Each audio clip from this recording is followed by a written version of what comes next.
So guys সকাল সকাল বেরিয়ে পড়লাম দাদুপুর যাওয়ার জন্য, কারণ দাদুপুরে আমাদের একটা ফুটবল টুর্নামেন্ট ম্যাচ আছে। সেই জন্য আমরা সবার প্রথমে চলে আসলাম ভোলাডাঙ্গা ঘাট। গাইস এখন ভোলাডাঙ্গা ঘাটে এসেছি, আর ভোলাডাঙ্গা ঘাট পার হতে হবে আমাদের। আর এখানকার অবস্থা দেখো, ঠিক আছে, মানে এত জল বেড়েছে গঙ্গার, ওই অবধি পার ছিল এই যে নৌকাটার ওই দিকটাই, আর এখন এইখানে চলে এসছে। আর গাইস ভোলাডাঙ্গা ঘাটে এসে নৌকোওয়ালা আমাদের এতক্ষণ ধরে এখানে বসেই রেখেছিল। এত রোদ আজকে যে পড়েছিল তোমাদের কি বলবো। আর এই রোদের মধ্যে আমরা প্রায় আধা ঘন্টা এই নৌকোর ওপরে বসেছিলাম, যে একজন আসবে বলে আমাদের বসিয়ে রেখে দিয়েছে।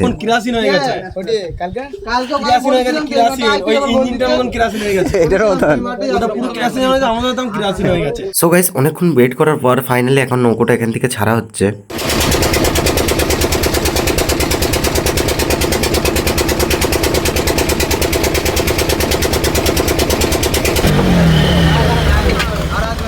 আর গাইস গঙ্গা পার হওয়ার পর এখন আমরা যাব মাঠের কাছে। তো চলো বেশি দেরি না করে মাঠের কাছে গিয়ে দেখা হচ্ছে। মাঠের মধ্যে এসে দেখছি এখন একটা খেলা চলছে আমাদের 4 নম্বরের খেলা।